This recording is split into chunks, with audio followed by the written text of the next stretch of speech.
Welcome back, everybody. Today, I'm going to teach you how to fix a Squarespace site that is not secure.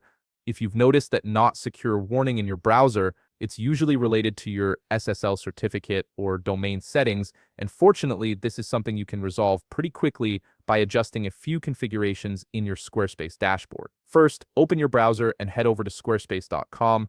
Once you're there, log into your account using your credentials. After signing in, you'll land on your main dashboard where all your websites are listed. From here, simply click on the website that you want to fix. This will take you directly into that site's management area where you can access all the tools and settings you need. Now look over to the left side menu and find the gear icon. This icon represents your site's settings, so go ahead and click on it to open up the full settings panel. This is where you'll be able to dive into the more technical aspects of your site's configuration, including security features. Once you're in the settings, focus on the left side menu again. Here, you'll need to find and click on Developer Tools. This section contains advanced options that control how your site functions behind the scenes, including security protocols. It might sound a bit technical, but don't worry, the steps are straightforward. Within Developer Tools, locate and click on SSL. This is the crucial part because SSL certificates are what make your site secure by encrypting data between your site and its visitors.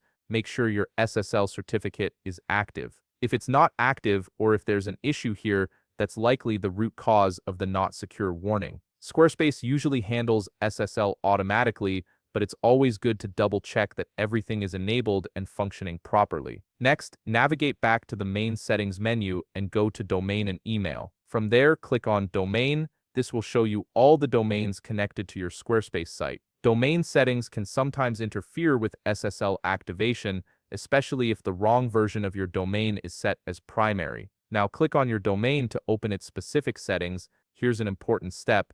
Make sure to select your domain that has no main www in front of it. For example, if your site is called My Site, you want to select mysite.com only, not www.mysite.com. This ensures that your SSL certificate applies correctly and that visitors are directed to the secure version of your site without any conflicts. And that's it. By ensuring your SSL is active and selecting the correct domain format, you've resolved the security issue on your Squarespace site. Your site should now display as secure in browsers. If you found this video helpful, please leave a like, subscribe, and see you in the next video.